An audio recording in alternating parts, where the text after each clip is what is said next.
श्री गुरवे नमः। धर्मानुरागी श्रोता बंधु, आप सब लोगों का इस कार्यक्रम में हार्दिक स्वागत अभिनंदन है। आइए ज्ञान की कुछ चर्चा करें, उससे पहले गुरुवंदना करते हैं। ओम गुरुर्ब्रह्मा गुरुर्विष्णु गुरुरेव महेश्वर गुरुदेव परब्रह्म तस्मै श्री गुरवे नमः। अखंड मंडलाकारं व्याप्तं येन चराचरं तत्पदं दर्शितं येन तस्मै श्री गुरवे नमः। मातृवत् लालयित्री च पितृवत् मार्गदर्शिका नमो अस्तु गुरुसत्तायै श्रद्धा प्रज्ञायुता च। ओम श्री गुरवे नमः। आइए भगवान श्री कृष्ण जी का ध्यान करें। ओम वसुदेवसुतं देवं कंसचाणूरमर्दनं देवकी परमानन्दं कृष्णं वन्दे जगद्गुरुम्। ओम श्री कृष्णाय नमः। गायत्री मंत्र से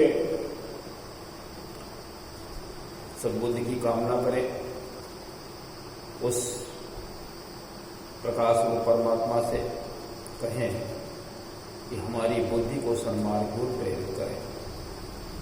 ओम भूर्भुवः स्वः तत्सवितुर्वरेण्यं भर्गो देवस्य धीमहि धियो यो नः प्रचोदयात्। माता गायत्री की महामृत्युंजय मंत्र से ध्यान करें कि हम सभी लोग स्वस्थ रहें।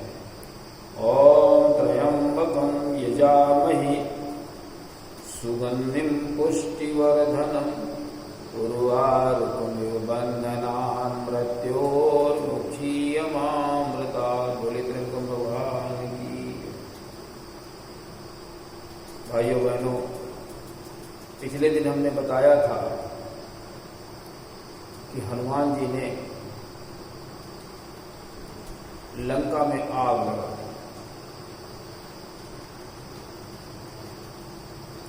और लंका ऐसी जल रही है जैसे किसी अनाथ का शहर जल रहा। सभी लोग तमाशा देख रहे हैं। रावण, मेघनाथ आदि आदि, और वो सब जल रहा है। बहुत दूर तक लपटे जा रही हैं, कोई नजदीक नहीं जा पा रहा।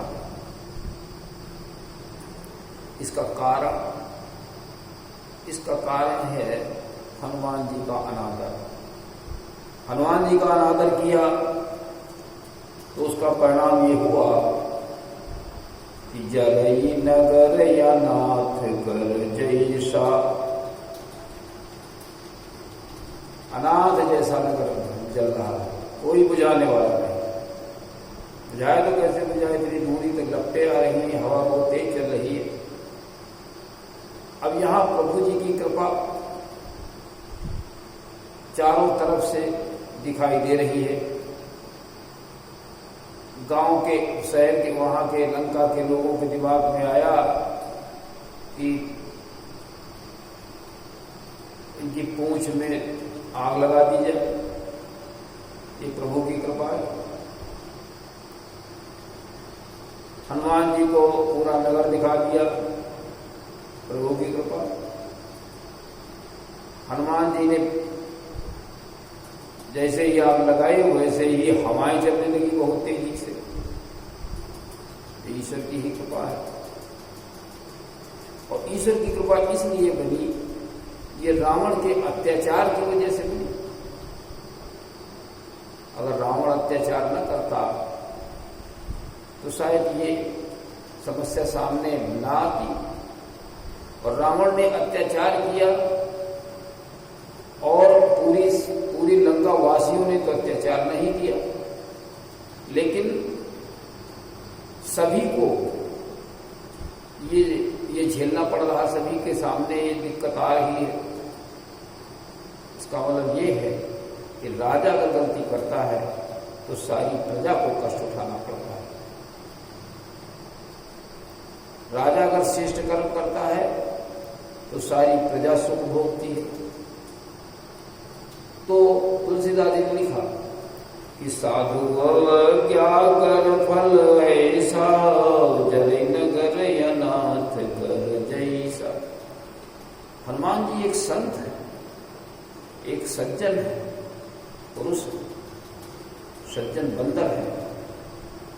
उनको उनका अपमान किया गया, इसका ये परिणाम सामने आया।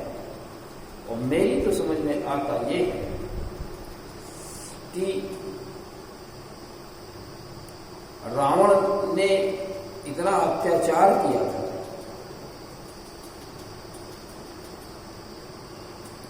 रावण ने धर्म न चलने पाए इसके लिए पूरी तरह से प्रयास किया।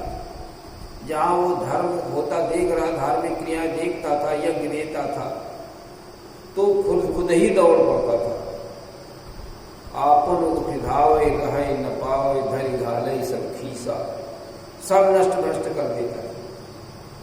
उसी का परिणाम धीरे धीरे ये हुआ, पाप बढ़ता गया और समाप्त होने का नाम नहीं ले रहा था।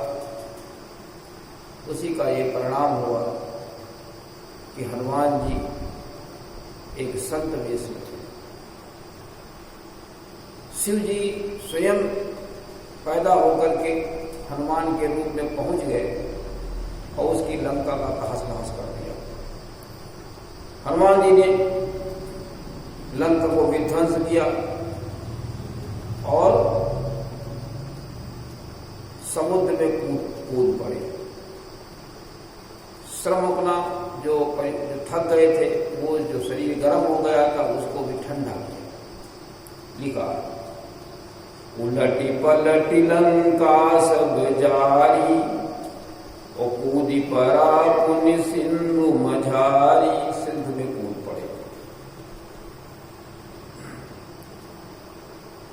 पड़े। उसके बाद सीता जी के सामने आए। वो कहा, सीता जी, अब माता जी मैं चलना चाहता हूं, क्योंकि भगवान को खबर देनी है। सीता जी ने कहा, अब आप जा रहे हैं, कैसे हमारा दिन कटता है, खैर कुछ हमारा संदेशा भी भगवान से कह देना कि आप दीनानाथ हैं, दूसरे के कष्टों को दूर करते रहते हैं, हमारे ऊपर भी ये बहुत बड़ा संकट है, कष्ट है, इसको जल्दी से निवारण करें। क्या कहते हैं हनुमान जी? मातु मोहि दीजय कछु चीन्हाम, और जैसे रघुनायक मोहि दीन्हाम। जैसे भगवान राम ने दिया था, अपनी अंगूठी दे दी थी, वैसे आप भी दी। वहां सीता जी के पास क्या था? हाथ में चूड़ियां थी। एक चूड़ी उतार करके सीता जी ने हनुमान जी को दे दी। चूड़ामणि उतारी तब दयऊ, और हर्ष समेत पवन सुत लयऊ। हनुमान जी ने उसको हर्ष के साथ में ग्रहण किया। सीता जी कहती है कि प्रभु से कहना कि आप तो तीनों के दयाल हैं, विरुद्ध संभारी,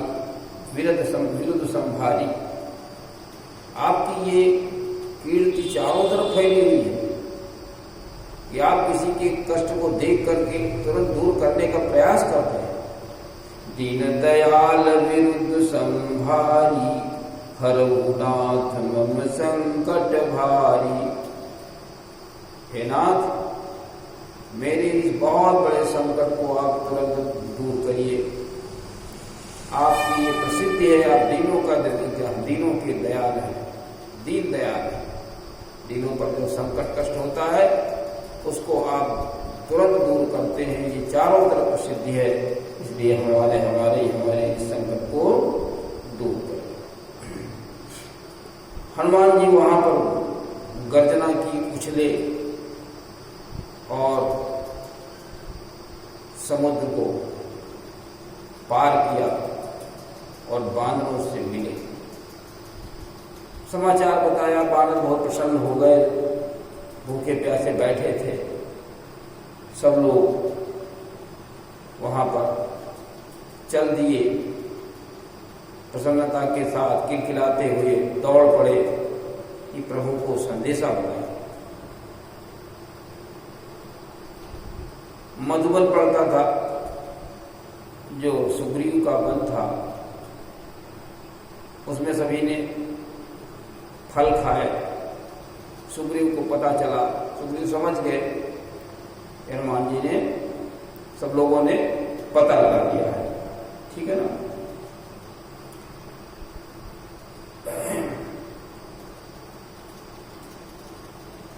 सुग्रीव जी ने पूरी बात सभी लोग पहुंच गए रामादल में, राम जी के पास। सुग्रीव को सब हाल बताया और जब हाल जान लिए, सारी व्यवस्था को समझ लिया, तब सुग्रीव और जामवंत सभी लोग मिल करके भगवान राम के पास गए और बड़ी प्रसन्नता के साथ में जामवंत कहने लगे कि प्रभु की कृपा भयो सब काज, और जन्म हमार सुफल भाज। आपकी कृपा से सब कार्य संपन्न हो गया और हमारा जन्म भी सफल हो गया। क्यों जन्म क्यों सफल हुआ? क्योंकि भगवान का कार्य ये लोग करके आ गए हैं। जन्म की सफलता उसी में है कि हम भगवान का कुछ कार्य करें। हम आप सब लोग क्या करते हैं? अपने ही काम में लगे रहते हैं, भगवान का कार्य कुछ नहीं करते हैं।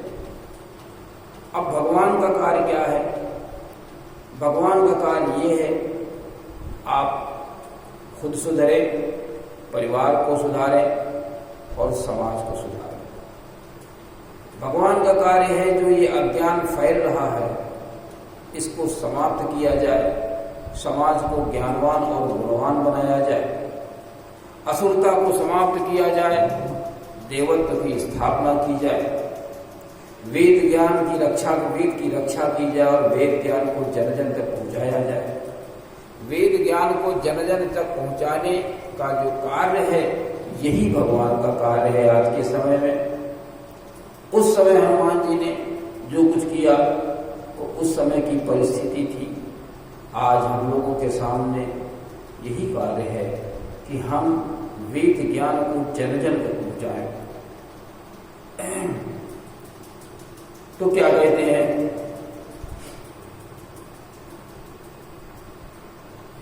पवन तनय के चरित सुहाए, और जामवंत रघुपति सुनाए। पवन तनय वायुपुत्र हनुमान जी का जो चरित्र था,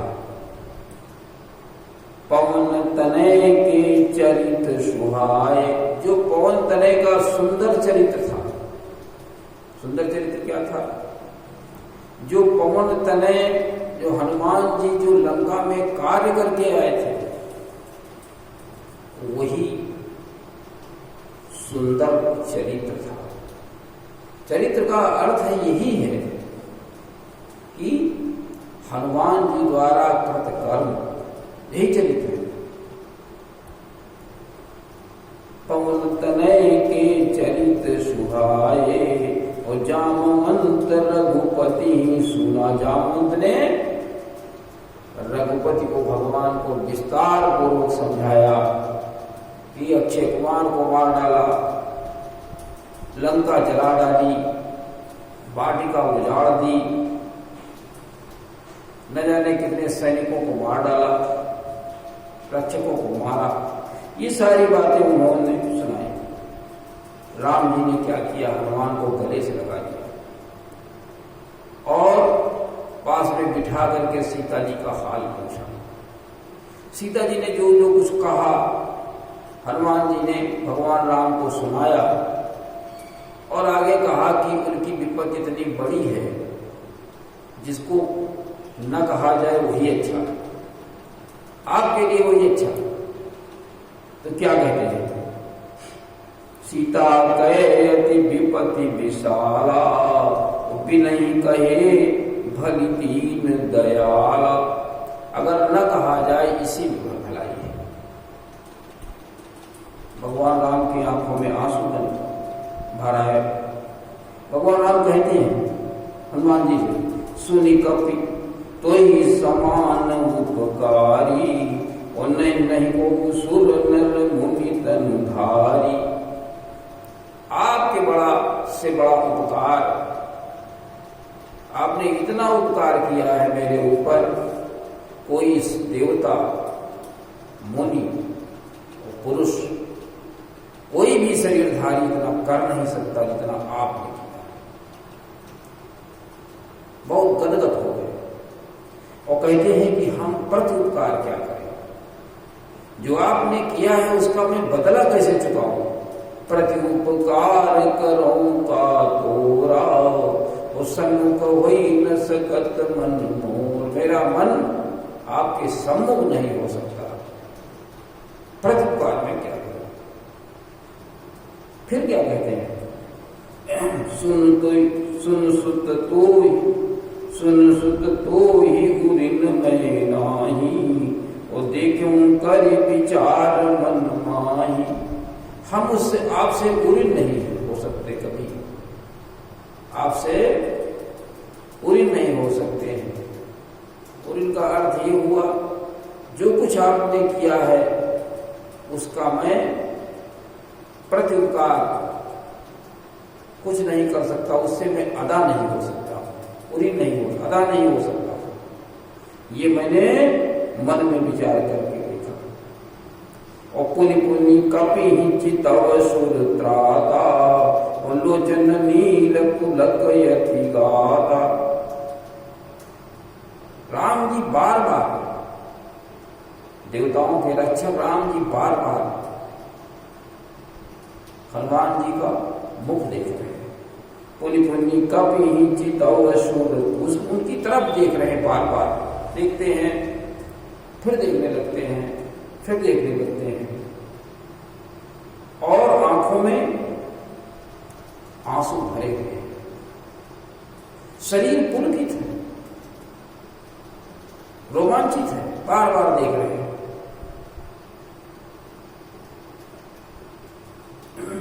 तो हनुमान जी ने उनका मुख देखा, उनकी बातें सुनी।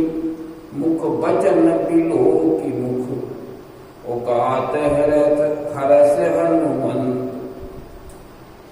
उनकी बातें सुनी, उनका मुख देखा, पुलकावली देखी। हनुमान जी भी हर्षित हो गए। हर्ष के मारे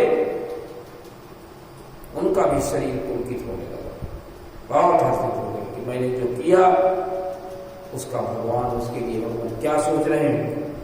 और चरण परे प्रेमा कुल, त्राहि त्राहि भगवन। चरणों में गिर पड़े प्रेम के कारण और कहने लगे रक्षा करो, रक्षा करो, रक्षा। रक्षा क्यों कहा? रक्षा की यहाँ क्या बात, कौन आफत है हनुमान जी के ऊपर? हनुमान जी के ऊपर सबसे बड़ी आफत ये थी, कहीं मेरे अंदर अहम भाव न जग जाए। भगवान मेरे लिए सब बातें कह रहे हैं कि हम आपसे कभी उरिन नहीं हो रखते, जो एक अवतारी चेतना है, ब्रह्म स्वरूप है, वो कह रहे हैं। कहीं मेरा अहंकार न उभर के आ जाए, कहीं ऐसा न हो कि हम ये पथ छोड़ दें जो मैंने सेवा कार्य लिया है, कहीं ऐसा न हो हम इसको छोड़ दें, हम भगवान से कहीं अलग न हो जाएं, भगवान से कहीं दूर न हो जाएं। इसीलिए उन्होंने त्राहि त्राहि भगवंत की बात कही। तो आज इस प्रसंग में यही हमें देखना है, सुनना है कि किसी हम सज्जन पुरुष की का अपमान न करें, संत पुरुष का अपमान न करें, और भगवान की जो कृपा होती साथ में सारे कार्य पूर्ण होते हैं, और कार्य पूर्ण करने के बाद कहीं हमारा अहंकार न जागृत हो जाए, इसके लिए भगवान से अन्य भी करना है। इसी के साथ में आज के कार्य का समापन करते हैं। ओम शांति।